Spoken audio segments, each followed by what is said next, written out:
we bring you the answers to all your questions.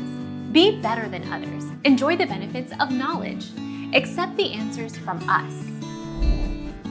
In addition to Bryant, 41, and his daughter, 13, the crash claimed the lives of Peyton Chester, 13, Sarah Chester, 45, Alyssa Altobelli, 14, Carrie Altobelli, 46, John Altobelli, 56, Christina Mauser, 38, and the helicopter's pilot, Era Zobayan, 50.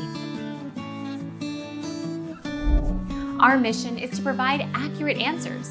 We think without knowledge, it is impossible to live a balanced life. Be competent, be skillful. Thank you for watching. Don't forget to subscribe and hit the bell notification.